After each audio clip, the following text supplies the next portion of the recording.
Muy buenas tardes a todos. Vamos a arrancar esta conferencia de prensa con la pregunta del periodista Jorge Curle de Canal 6. ¿Cómo le va? Buenas tardes a todos. Le voy a hacer la misma pregunta que el otro día hice en la conferencia de prensa en Casa de Gobierno. La primera me tocó en aquel momento hacerla y tenía que ver con las elecciones, las últimas. Yo leí su comunicado de prensa y por ahí en este tiempo hay un análisis mucho más completo de esa visión estratégica que terminó dando el resultado que dio ese domingo. Digamos, si ha hecho un análisis, si es consecuencia también de esa visión estratégica, que creo que también le había hecho más o menos una misma pregunta hace un tiempo atrás cuando se habían conocido las fórmulas. La visión estratégica para que se desarrolle, como usted lo indica, requiere de un análisis y de un tiempo estratégico que se tiene que dar con anticipación. Y está buena la pregunta porque permite hablar sobre temas que no son cotidianos y no hacen al mundo de la política en general, clásico, ¿no? Pero la verdad que en cada ocasión de poner a prueba este verdadero arte, ¿no es cierto?, de la anticipación o de la visión estratégica, requiere un cuidado también y una predisposición y de ir ganando conocimiento y estudio, ¿por qué no?, que es la otra partecita, ¿no?, que es un poco arte y un poco ciencia, ¿no es cierto? Pero decía respecto del tiempo previo, porque el político que quiera ver con ojos de anticipación y desarrollar visiones estratégicas, pero ¿para qué primero? Yo lo hago para lograr el mejor resultado de mi provincia, primero. Siempre tengo el mapa y la población de Misiones en mente, y eso es lo que me desvela y es el principal motivo, leitmotiv de mi accionar político. Esto no es de ahora, es de siempre. Pero además el tiempo al que me refiero es, uno tiene que primero tiene que dominar el ego. Cualquier persona que es dominada por el ego, primero se ve a sí misma, entonces es muy difícil que vea otros planos, porque queda encerrado en su ego y su ego no le permite realmente expresarse y ver cuestiones que se expresan con muy poca nitidez, se expresan con una sutileza, a veces son ráfagas y desaparecen. Entonces uno en esa postura debe ir percibiendo lo que busca la sociedad. En una etapa electoral no solamente candidatos, sino va buscando, guiados por sus preocupaciones, va buscando quién puede, qué espacio político puede estar atento o puede comunicarse con lo que ese grupo humano quiere escuchar. Y bueno, ahí empiezan a nacer los indicadores, yo los denomino, que vienen de la sociedad al político. Entonces el político lo debe procesar rápidamente y por supuesto empezar a armar una oferta política que por último desemboca en la expresión corpórea que son los candidatos, ¿cierto? Bueno, todo ese proceso así descrito parece difícil, pero bueno, como les digo, viene de la mano de postura. A mí me surge naturalmente, soy una persona tranquila, tengo bien controlado mi ego, por eso no estoy todos los días en los medios y hablando. Cuando uno habla mucho, es muy difícil que perciba lo que tiene que percibir, ¿no es cierto? Porque además la dialéctica basada en uno mismo nos permite por ahí hasta establecer y darse cuenta de cuestiones que nos gustan, que la expresa otro, que son otros puntos de vista y que, bueno, van modificando conductas, ¿no es cierto? Pero es muy simple, pero la verdad es que me sorprende cuando, producto de este trabajo, que yo lo pongo y lo dispenso a todo el conjunto de la renovación primero, porque es mi espacio de construcción política, ¿cierto? Que también lo hago con mucha seriedad, muchísima seriedad, la máxima seriedad, por eso soy celoso de las cuestiones delegadas por la gente en cuanto a la conducción política, ¿no es cierto? Entonces, la verdad que, bueno, yo también me sorprendo porque no soy distinto a cualquiera de la sociedad, me sorprendo de los resultados cuando se dan, y bueno, eso me induce a su vez a una mayor preparación para las próximas etapas, pero así se va abriendo el camino, ¿no? Yo creo que, yendo a la última parte de la pregunta, bueno, el resultado habla por sí solo también. Creo que ha habido un desarrollo territorial en cuanto a ese primer paso que dio la ciudadanía misionera en buscar quienes en octubre, ya muy pronto, porque estamos, quieras o no, a menos de 2 meses de verdaderamente la elección donde se van a consagrar los gobernantes, ya no las precandidaturas, pero es un anticipo muy fuerte que hay que tenerlo en cuenta y, reitero, dibuja una geografía ya muy nítida, ¿no? Donde ha quedado nítidamente la renovación al frente de ese proceso como receptor de una confianza. Yo creo que la palabra que sintetiza el apoyo expresado en votos es confianza, que tiene que ver con el proceso previo. Tiene que ver con razones de confianza justamente y de seriedad al presentar el 29 de mayo de manera anticipada a todos los grupos políticos prácticamente toda la fórmula nacional, provincial y la mayoría de las municipales en un acto público frente a nuestros opositores, donde todavía están en un proceso de revisión, de búsqueda de alianzas electorales.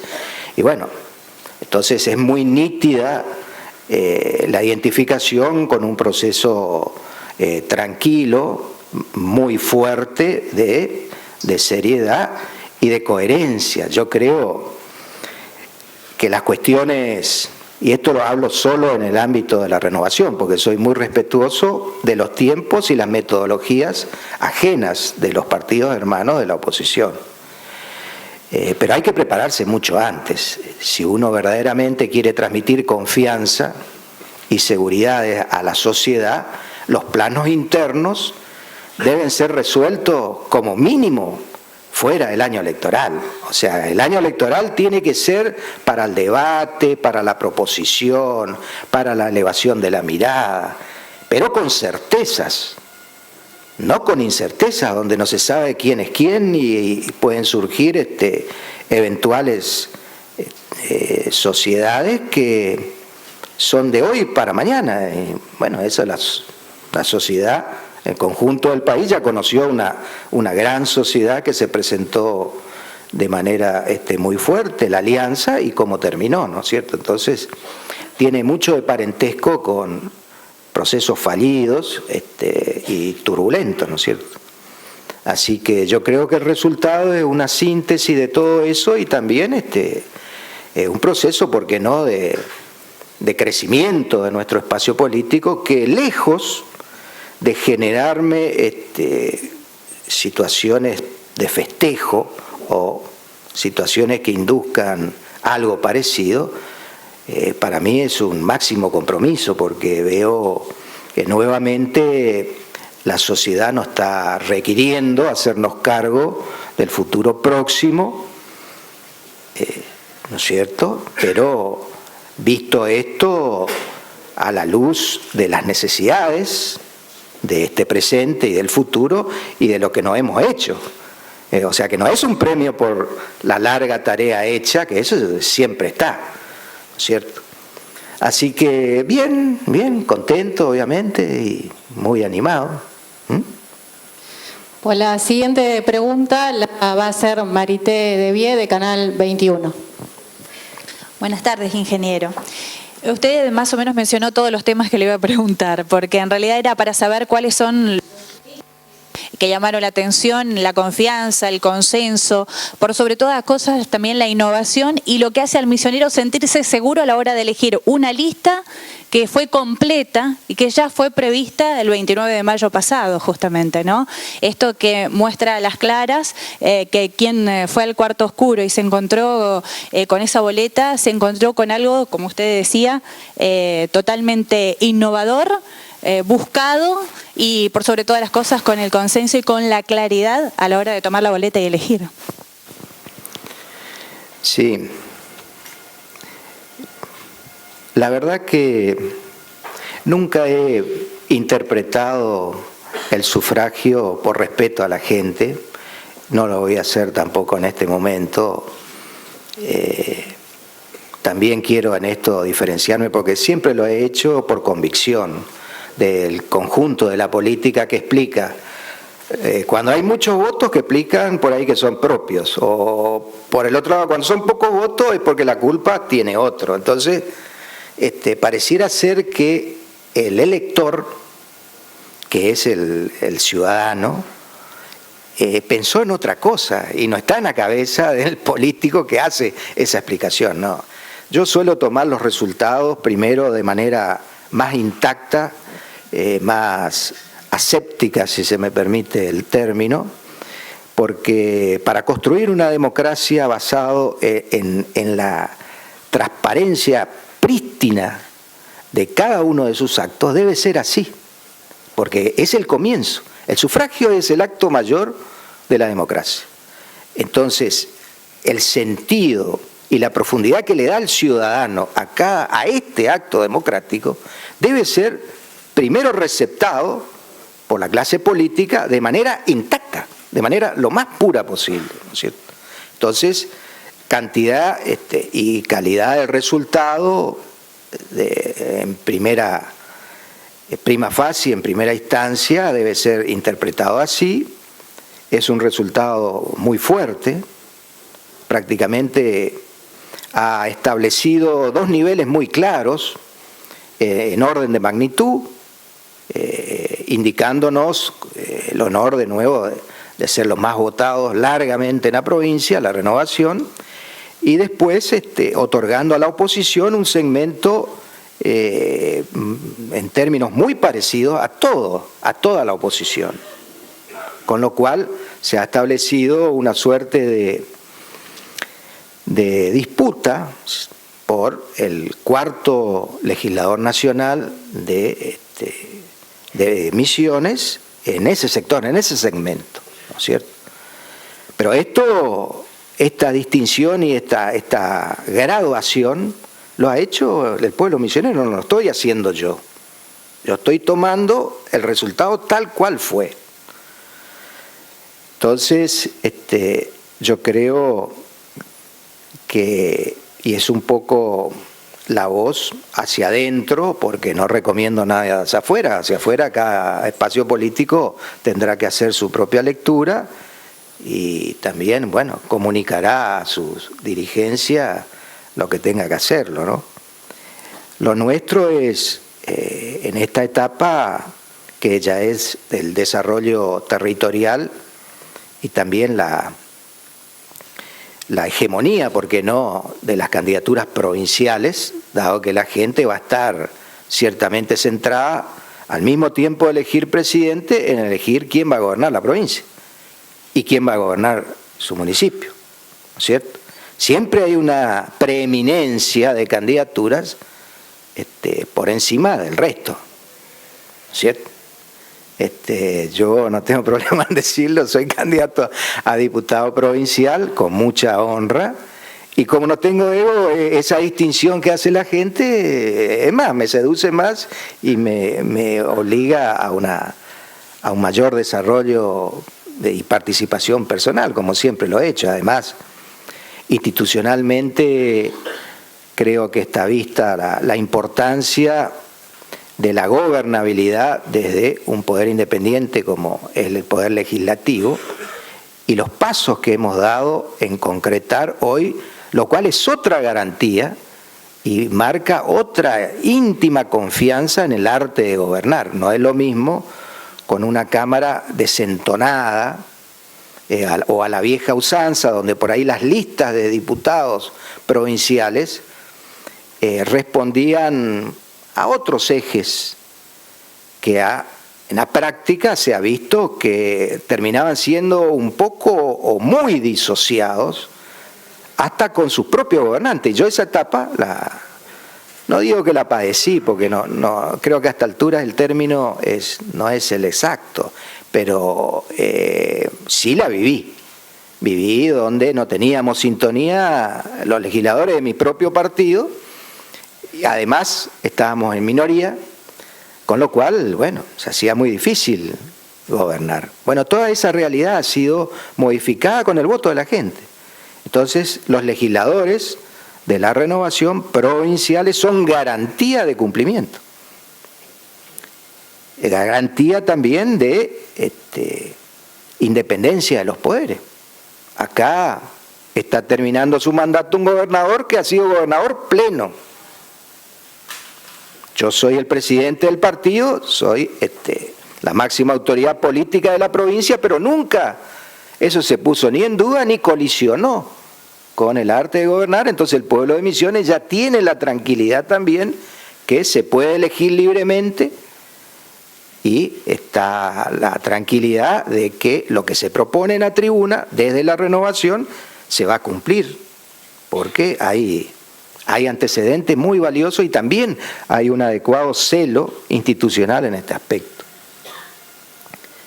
Así que las recomendaciones son de estar con esa sintonía fina, esa atención preferente que hay que poner a las necesidades, porque cuando hay necesidades hay que, primero, el ejercicio espiritual del militante y del dirigente de estar al lado del que no necesita, para saber apreciar y escuchar, para luego eso volcarlo en el accionar de gobierno, ¿cierto? Por supuesto, nuestros jóvenes, en una provincia con una fuerte base humana en lo juvenil, bueno, la renovación es vanguardia en lo que hace a la atención también preferente de los jóvenes. Y llevamos adelante un proceso nuevo que es la renovación 2.0. La renovación 2.0 es la nueva renovación que viene de la mano con las tecnologías de la información de las comunicaciones, que es el lenguaje de nuestros jóvenes. Jóvenes de hoy, 15 años, no nos interesa solamente si votan o no, pero desde los 10 años cualquier joven de esta provincia ya manipula y ya se está preparando y se está conociendo ese lenguaje comunicacional que es totalmente distinto. Bueno, hoy la renovación tiene una expresión muy fuerte y tiene un defensor también muy fuerte de este tipo de experiencias, y que no tengo duda, ya analizado el resultado de hace 10 días, la presencia en el cuarto oscuro de estos jóvenes ha sido abrumadora. Por eso también yo les pido el esfuerzo de comprensión a todos nuestros dirigentes, primero, ¿no es cierto?, para ver que se está generando un proceso de innovación política sin igual, y que no pasa por la edad solamente. Mi cabeza sigue siendo, mi mente sigue siendo extremadamente joven, y a mí me sorprende y me apasiona, tengo casi las mismas inquietudes por ahí que un niño, al margen de que no soy etariamente en edad, ya pasé mi juventud con creces, ¿no es cierto? Pero hay personas también que tienen cabezas anacrónicas o viejas en un cuerpo joven. O sea, se da en los dos aspectos, ¿no es cierto? No tiene nada que ver estos procesos con la edad, ¿no? Pero cierto es que hay cosas nuevas. Yo veo que hay que atender hoy desde la política a procesos sociales innovativos que también requieren una postura distinta, salirse de los clichés, del acartonamiento. Por eso no podemos circunscribir a un corralito a nuestra juventud, como era antes, con una agrupación o un representante, el presidente, los jóvenes, que también está bien que haya, yo los apoyo, pero eso no es el continente y no es el universo para el cual hoy se mueve la juventud, y tampoco su forma. La juventud no tiene forma, es como un líquido en un recipiente. Bueno, por supuesto, si uno intenta asimilarlo a alguna estructura, lo reduce y mucho. Por eso ese proceso es caótico, como es el de la juventud, porque es adolescente, pero necesita ser atendido. Bueno, nosotros tenemos una experiencia de atención muy particular, y se están generando los futuros dirigentes renovadores 2.0. Yo empiezo a ver y he visto nuevas generaciones de dirigentes renovadores, con esta apertura sin igual a ir ocupando espacios, que no significa que los viejos dirigentes serán desplazados, pero sí se agrandó la mesa, entonces hay que hacerle un lugar. Por favor, permiso, córranse una mesita más, un lugar más, dos, hay que poner las sillas, ¿no es cierto? Si no, la mesa queda como está. Y ese proceso se está dando. Y por supuesto, desde la conducción de la renovación, yo debo no solo ver, sino facilitar ese proceso. Que sea tranquilo, como siempre lo es, evitar el trauma, no va a haber ni interna ni nada. Nosotros somos especialistas en resolver internas y no en impulsarla, ¿no es cierto? Pero bueno, todo esto es un proceso vivo que se va dando y es muy bueno, no hay que temer. No hay que temer, porque de última se trata de pulsiones de la sociedad, son auténticas, ¿no es cierto? Entonces, como producto de esta sociedad, este partido donde reiteramos el poder está en la gente, bueno, la gente va modelando esto, ¿no? Y qué bueno si hay expresiones cada vez más innovativas o nuevas que, bueno, enriquecen la vida política de la provincia. La siguiente pregunta la va a hacer el periodista Tito Hellman, de Primera Edición. Buenas tardes, ¿cómo le va, ingeniero? Bueno, usted había dicho alguna vez de que la cuestión fiscal es un poco la base de la autonomía y de la gobernabilidad, ¿no es cierto? Considerando que estamos en una etapa que en muchos sentidos se habla también de términos como que se viene una etapa más difícil en el plano fiscal para todos, no solamente para la provincia, que se vienen tiempos de austeridad en el sentido del gasto, etcétera. ¿Cómo usted ve o cree que se deja suponiendo un gobierno del candidato de la renovación, cómo recibe esta herencia fiscal y cómo ve hacia adelante la política fiscal en la provincia?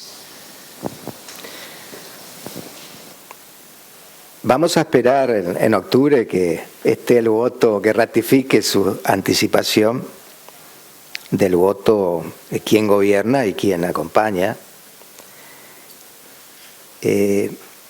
Yo creo que a esta altura la cuestión fiscal ya ha ingresado al mundo del ciudadano misionero con mucha responsabilidad, dejando atrás, o al menos apareciendo de manera también nítida aquí, en la comprensión del ciudadano común, que hace la distinción del político que promete y no habla del recurso que va a tener para cumplir esa promesa, y sí el político que es, hasta si se quiere, más austero o más preciso también en cuanto a su plan de acción, pero teniendo antecedentes por el espacio político al cual pertenece y teniendo garantías. Hoy más concretas y tangibles para la sociedad, y que explican lo que se ha hecho en los últimos tiempos, sobre todo cuando el análisis va del lado de los recursos propios.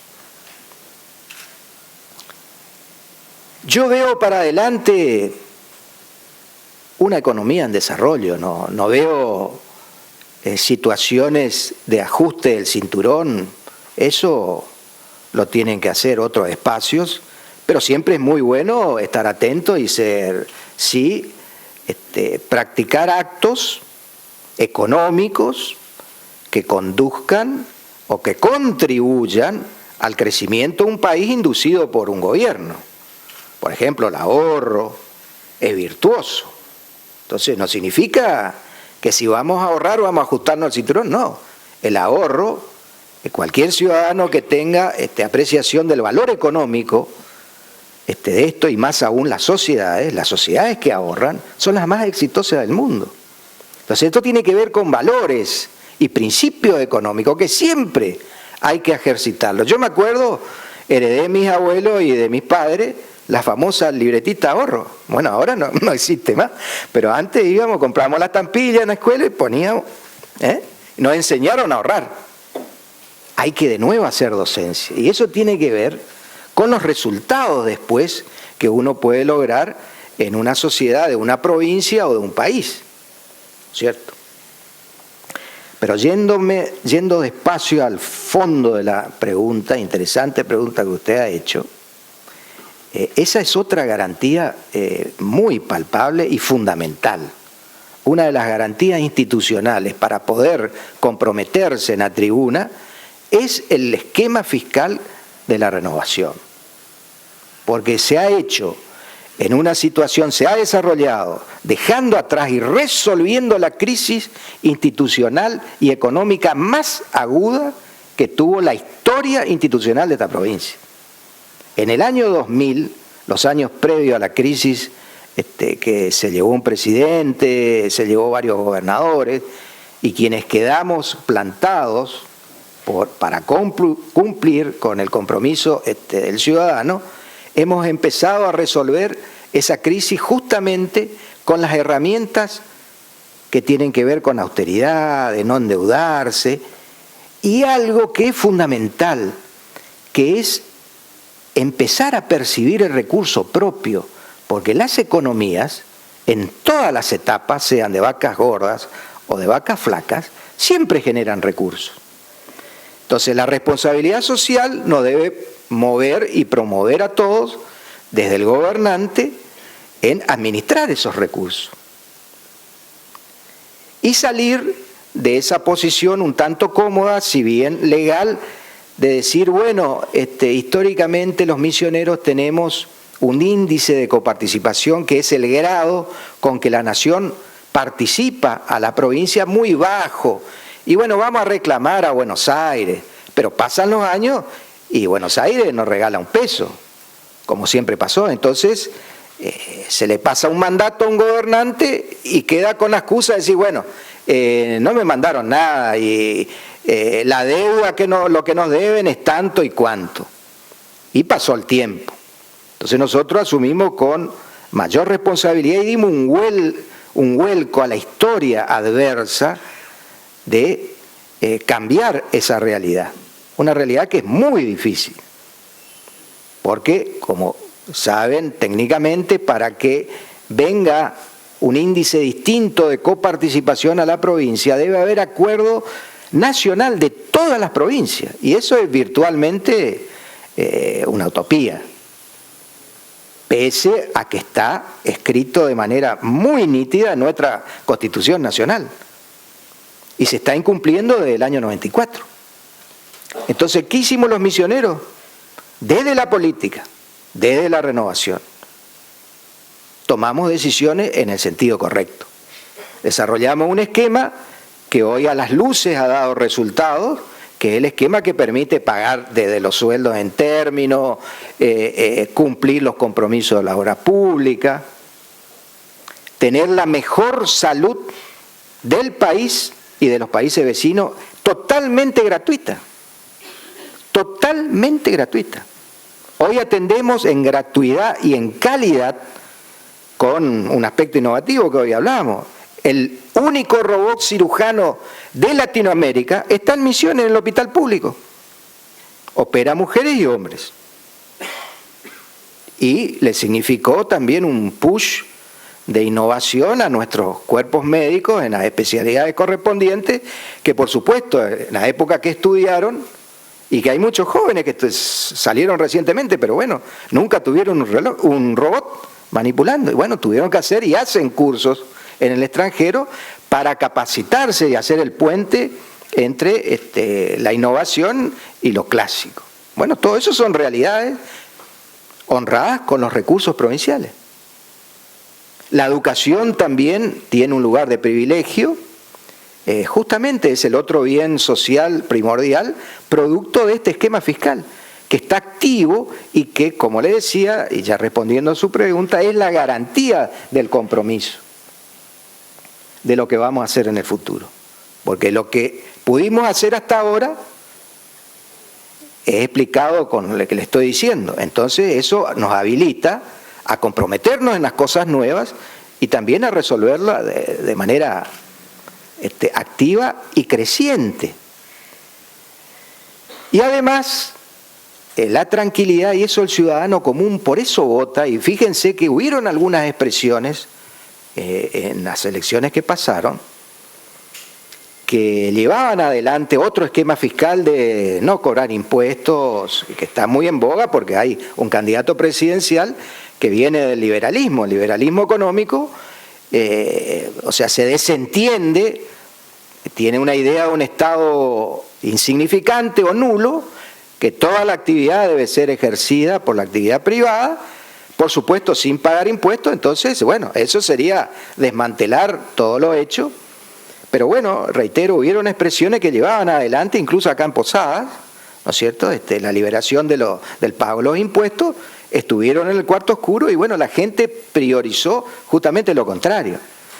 Priorizó el esquema sensible, el esquema, el compromiso, y también que es un esquema que le va bien, porque la verdad, en Misiones el 95%, el conjunto de la población, prácticamente paga el impuesto más bajo del país, y el impuesto está concentrado en el comercio, que es el sector que más crece, que más se expande y que los traslada al comerciante, porque tampoco paga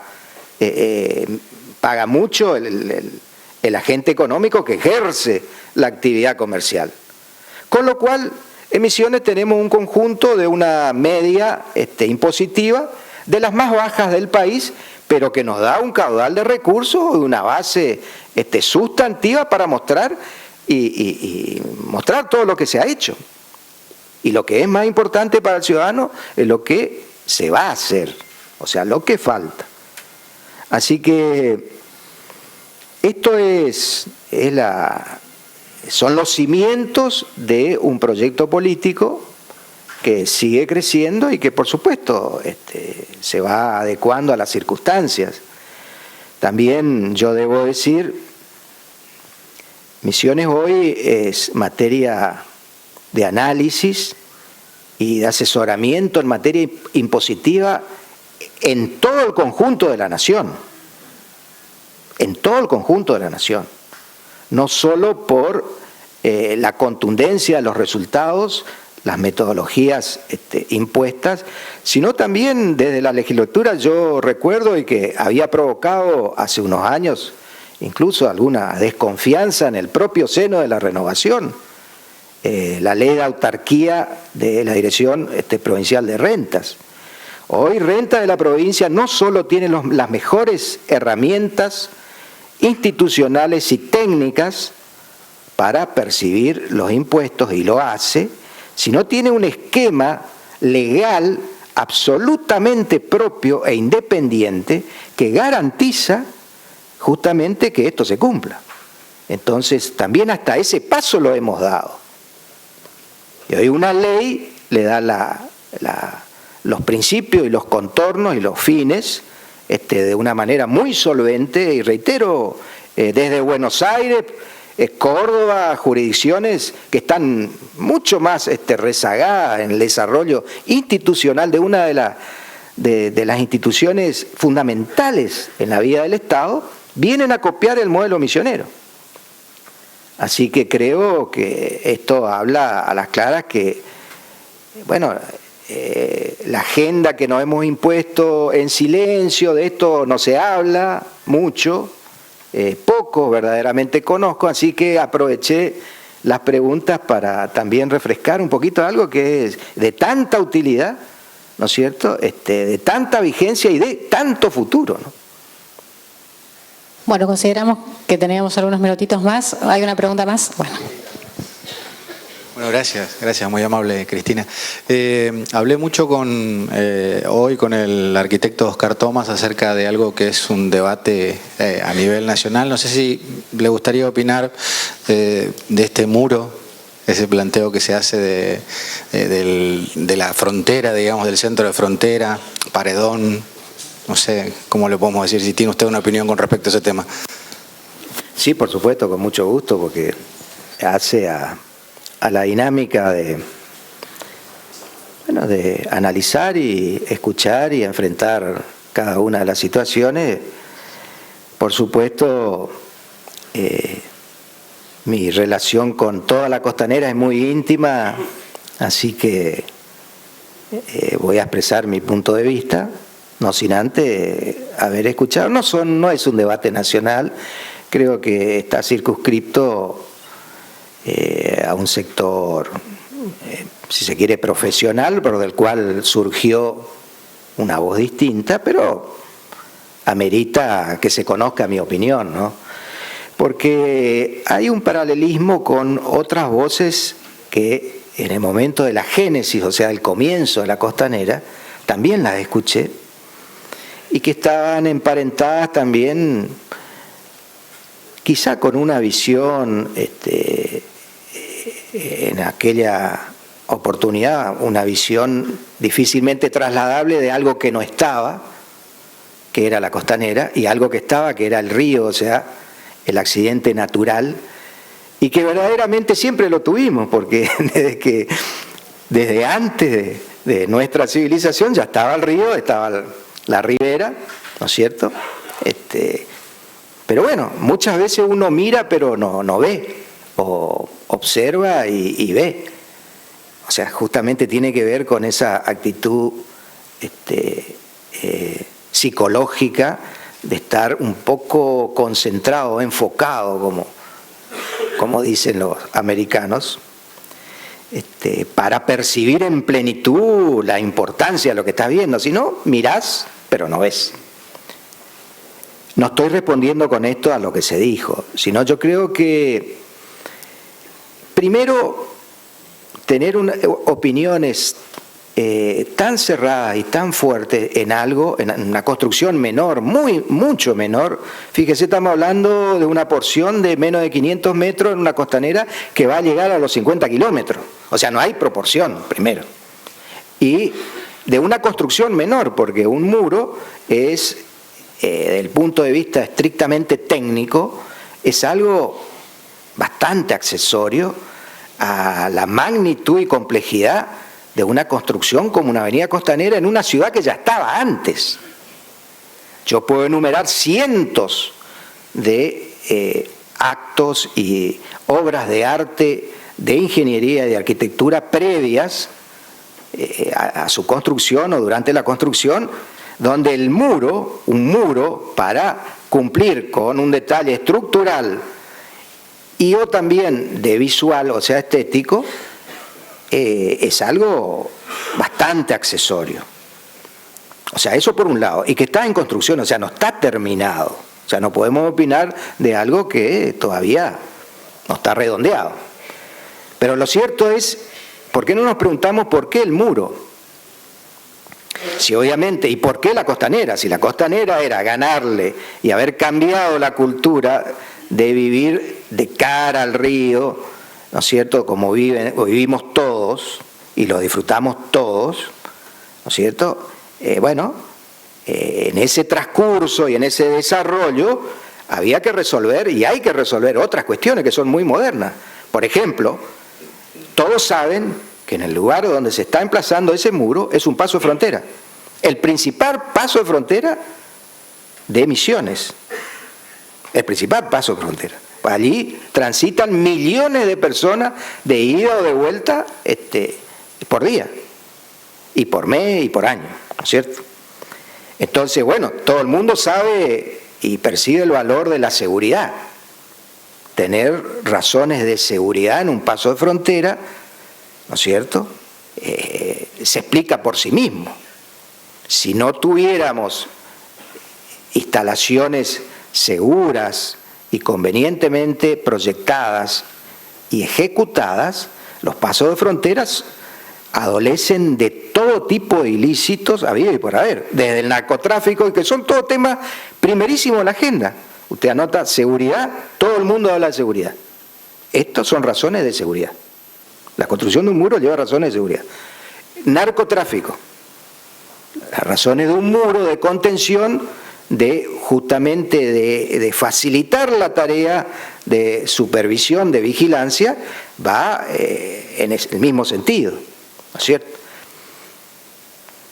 Yo creo que ya van quedando razones más que suficientes para explicar que hay que ceder en una proporción ínfima, reitero, en casi 50 kilómetros de costanera, 500 metros, para ver una multiplicidad de una estructura donde van a haber agentes de aduana, de migraciones, de seguridad, ver autos embotellarse, ver por ahí algún delito que se comete. Yo creo que mirar ese espectáculo no es un espectáculo apreciable comparado con tantos otros lugares que sí se puede apreciar el río. Además no está terminado. Cuando esté terminado, todo eso va a quedar como una pequeña colinita muy linda, verde, se le va a poner arbolito y va a quedar hermoso y no se va a ver lo que va a pasar por ahí. Que eso va a ocurrir, porque lo mismo ocurrió cuando las voces eran mucho más firmes, cuando se empezó a construir la costanera. Yo recuerdo tenía el 100% de expresiones en contra, y hoy hay el 100% de expresiones a favor. O sea, yo creo que obviamente estamos en un proceso electoral y pareciera ser que suena lícito ponerlo en ese mismo contexto de algo. Bueno, yo creo que además ustedes saben los celos que hay entre los profesionales.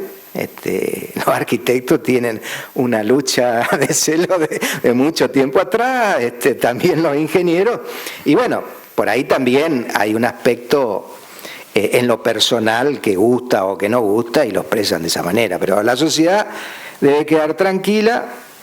Nosotros largamente en cada una de las intervenciones y sobre todo esta de la costanera hemos tenido en cuenta el conjunto y la realidad nos ha dado la razón. Hoy ha habido un avance del conjunto de la sociedad posadeña, hemos resuelto todos los temas, hasta los temas de propiedad privada, donde los ciudadanos propietarios de los espacios que hoy todavía son residenciales en la costanera se han beneficiado en un 15.000%, ¿no es cierto?, que es el valor costosísimo que hoy tienen esos terrenos.